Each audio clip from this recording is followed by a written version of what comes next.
This review is brought to you by Post Wrestling, your trusted destination for pro wrestling podcasts, breaking news, and honest reviews on everything WWE, AEW, and beyond. Want to stay in the loop? Just search Post Wrestling on YouTube or wherever you get your podcasts and hit subscribe.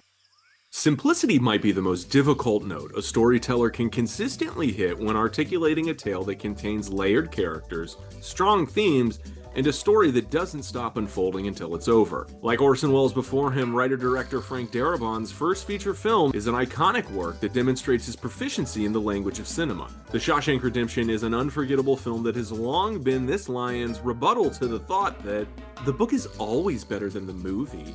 Every performance in the film is grounded in humanity, which allows Shawshank's foremost theme of institutionalization to shine, and at times tragically so. Human will is often the subject of movies regardless of genre, but Shawshank's cocktail of locations, themes, and period setting are all decisions that create a magnifying glass which focuses on integrity and will like no film I've ever seen. It's clear I'm a fan of The Shawshank Redemption, but I'm not sure how my friend and co-host of Post Wrestling's The Wellness Policy, Neil Flanagan, feels about the picture. Neil, is that a small bird in your pocket, or are you just excited to chat antiquated justice systems? Al, I'm always excited to talk to Al the Movie Lion, and it's a pleasure to be with you. I think your intro doesn't quite say it all, but it says a lot. This is a classic film, and it's spoiler alert, I'm going to be very glowing in pretty much everything I say about it. I would be surprised if anybody came here into the jungle and started talking smack about Shawshank. It's a pretty strong picture. You flew all the way over from Ireland, which is, I mean, again, definitely the biggest trek anyone's taken yet. So we appreciate that. We'll make sure your per diem is well in check. The Shawshank Redemption is based on a Stephen King story. Just as we sort of contain it and watch it as a movie, what were some of your thoughts on the plot, Neil? I wonder whether a movie like this from 1994 would be makeable in the format it's in 2025, because this film's something of a slow burn. You know, it's much less about a single event. Right. And much more about the passage of time and the development of this profound friendship at the core of the movie. It's a very patient narrative in a time when films feel like they need to be kind of, right, we're moving from this plot point to the next one to the next. And I don't just mean, you know, the Marvel Universe movies and so on. I think it goes for even the most critically acclaimed films, the sort of Academy Award worthy films. Just these days do have faster pacing than this film. So that's something I would say about how the plot is driven, but it's done really remarkably well. I think the genius is in the slow burn.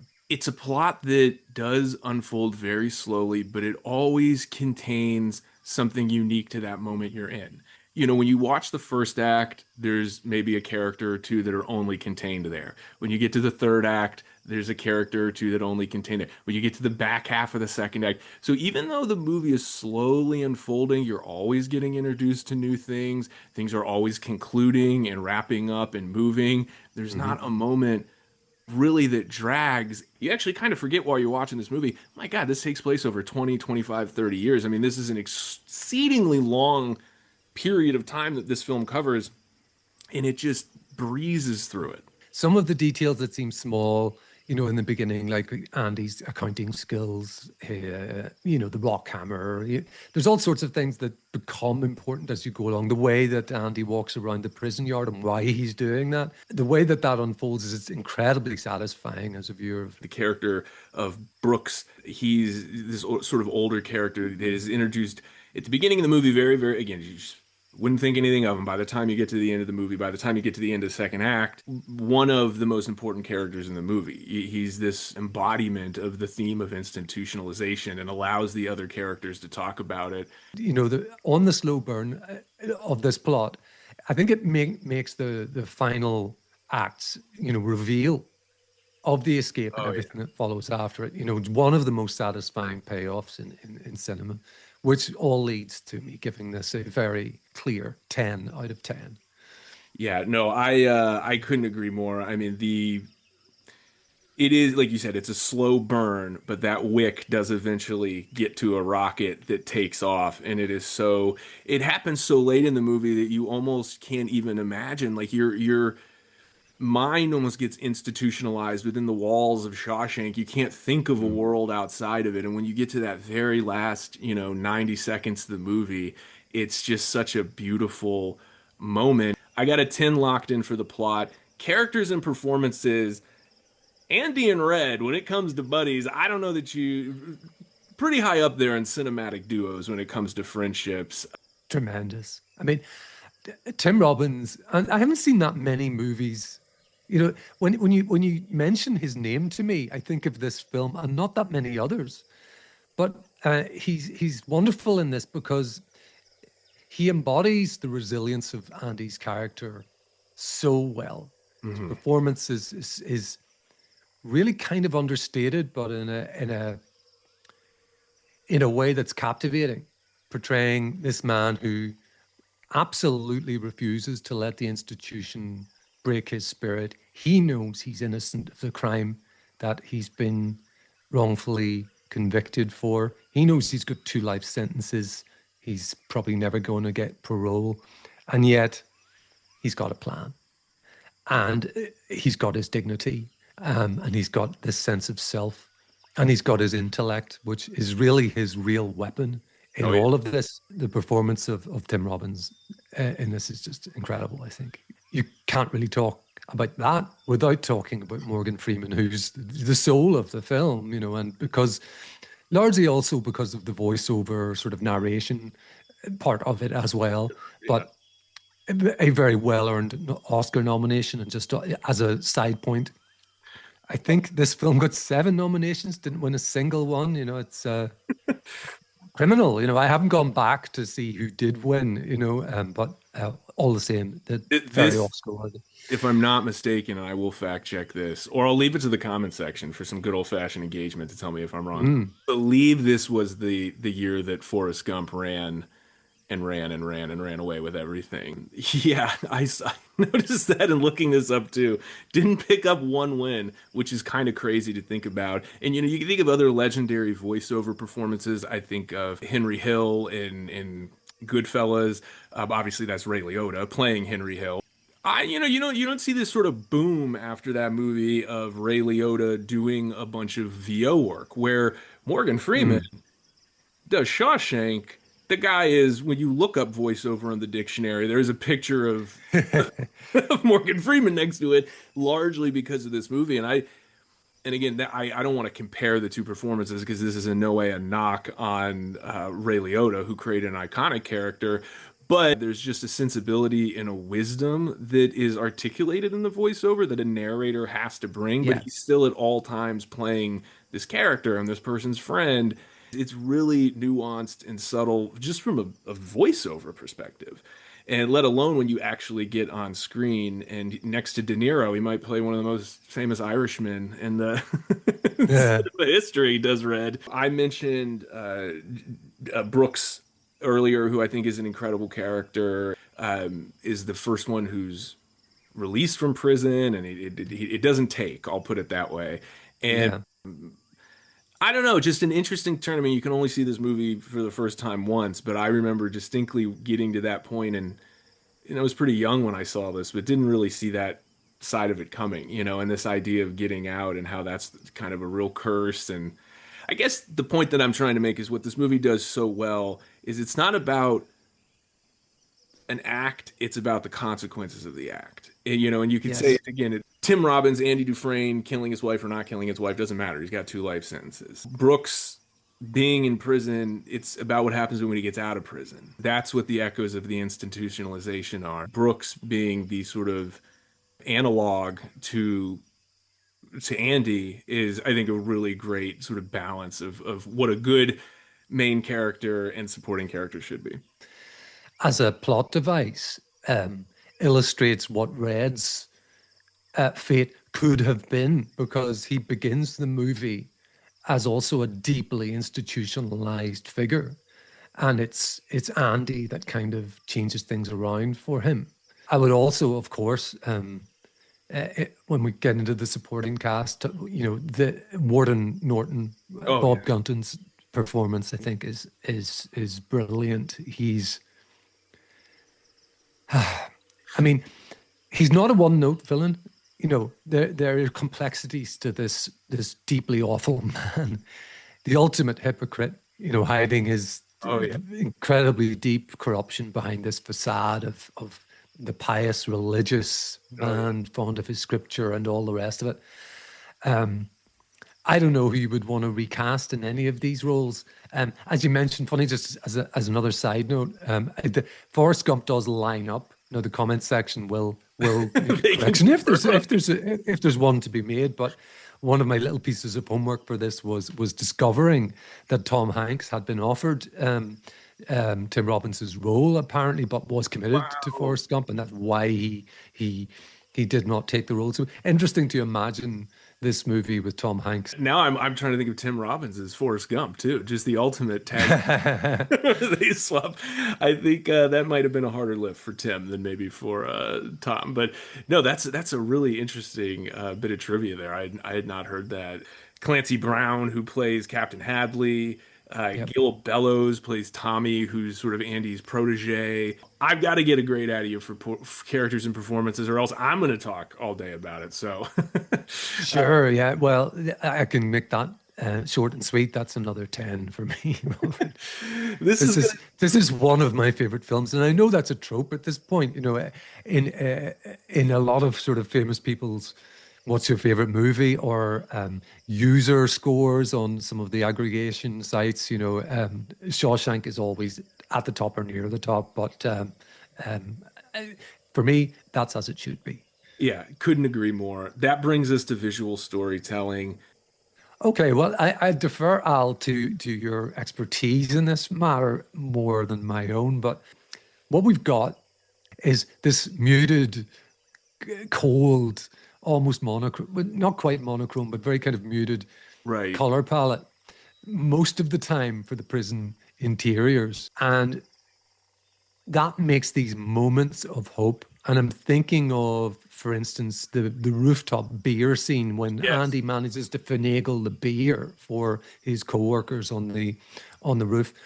There's this just glorious, warm, golden sort of sunlight Oh yeah. bathing that scene, and it just shows, this incredible difference. So that in the moments of hope, you do get. So the lighting and the color really stood out to me in those moments.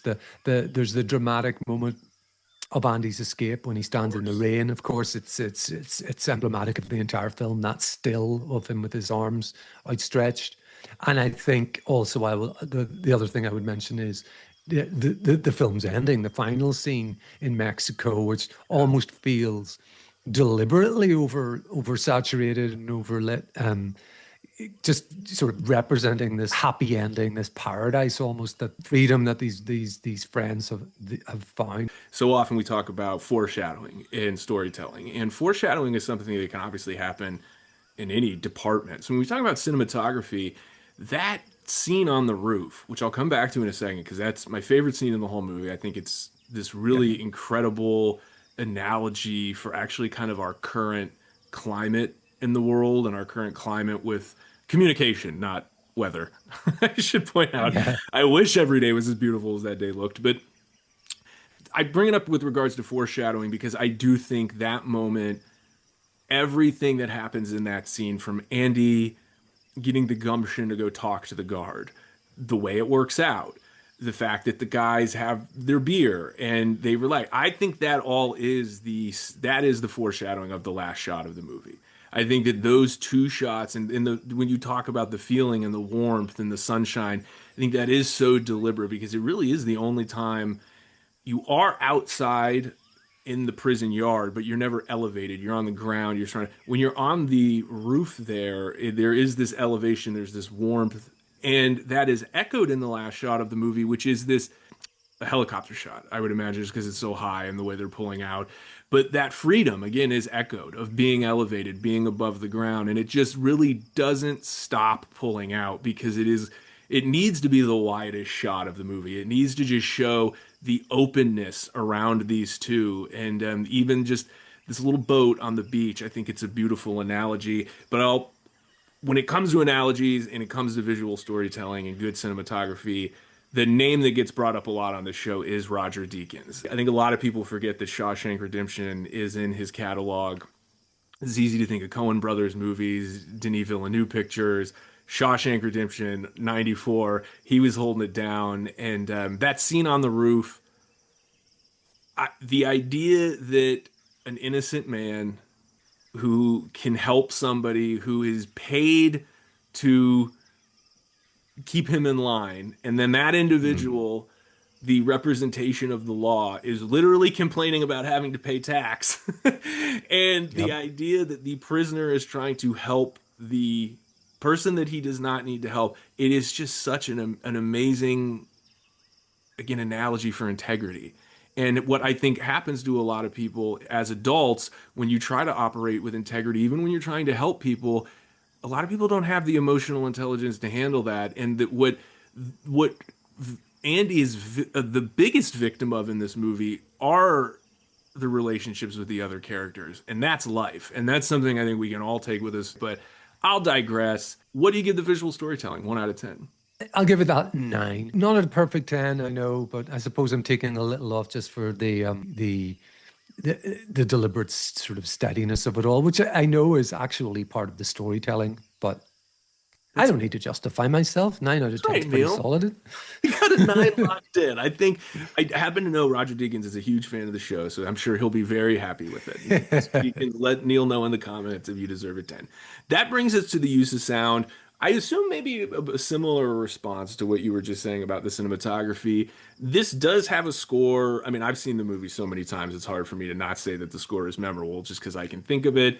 But it Mhm. is a very quiet movie. Obviously, there is a scene that's completely built around the importance of music and how Andy uses it. I'm curious, Neil, the use of sound. What were your thoughts on this? It's pretty subtle. The score certainly, it's piano driven, Hmm. captures sort of this melancholy tone. Um, and yet, some sort of background enduring hope, I guess, without ever feeling like too sentimental, which is what Right. you would want to avoid. It swells at exactly the right moments.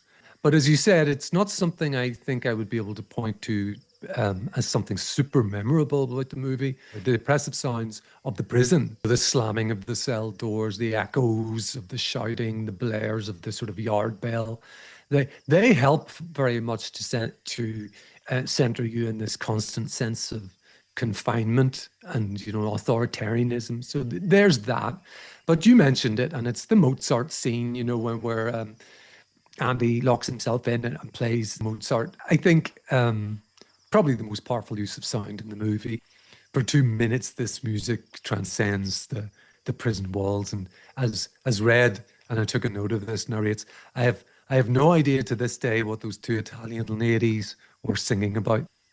I like to think they were singing about something so beautiful it can't be expressed in words. That's, I think, what most people think about when they think about sound and the Shawshank Redemption. So yeah, I've gone with an 8 out of 10. Okay. Um, I think that's very, very fair. I agree with you. I think that when you're on the roof or you're at the beach, it really stands out. It feels so much different. Similarly with the Mozart track, where it's really the only music, save for at the very beginning of the movie, there's this sort of, just old radio kind of playing.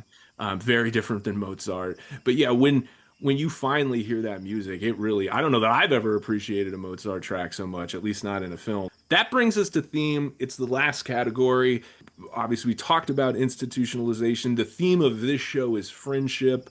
You could argue that integrity and that being a theme, but I'm curious, Neil, what were your thoughts on some of the themes in this? I think hope is a very big theme throughout this film. It's a very powerful argument that hope is a necessity to survive, sometimes in the worst circumstances.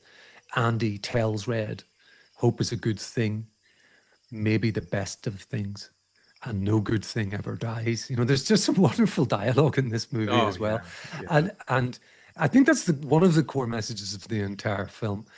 Friendship, of course, being the overarching um, theme of this episode, is also the bond between Andy and film is the bond between Andy and Red is the film's emotional anchor. I'm going to go on. Perseverance. Andy has a 19-year plan, you know, So this testament to patience and determination is something else. And of course, institutionalization, as you mentioned, is to this day, I mean, this is a period film, but to this day can strip people of their identity, their ability to function properly when they are released. I think Red's journey is really overcoming this from, when he meets Andy. Redemption can be found, you know, I mean, thinking of the film's title, not in a parole board's decision, but in finding peace and freedom and friendship and all the good things. If that's not too mushy, No, look, for you. I think it's a really great summary. I mean, that's what I really appreciate, that often in life the best friendships are a result of circumstance, and oftentimes not great circumstances. But it's what's forged in those times, and the quality that's forged is again through, you would hope, those sort of mushy things that you mentioned, you know? And Yeah. I think that these characters being in such a horrible place, seeing such horrible things happen to other people and happen to them, and being able to survive that and get out of it, it only happens because of their friendship, and it only happens because of their relationship. I mentioned earlier that Brooks is maybe the analog to Andy. I'm gonna correct that. I think it's more of the analog to Red's character, because I think Red is maybe dealing with the institutionalization more than Andy is, who's trying to get out of there for 19 years, like you said, always sort of chipping away. So I don't know that that maybe was the best comparison I made earlier. But regardless, I think you really summarized it very, very well in terms of themes. The only other way to summarize it, I just got to get a number out of you, Neil. 1 out of 10 for the themes. 10 for themes. Easy peasy, no I, hesitation that's an necessary. easy one. Yeah. Well, that means we've got them all locked in, Neil. I'm going to run it back. You gave the plot a 10. You gave the characters and performances a 10.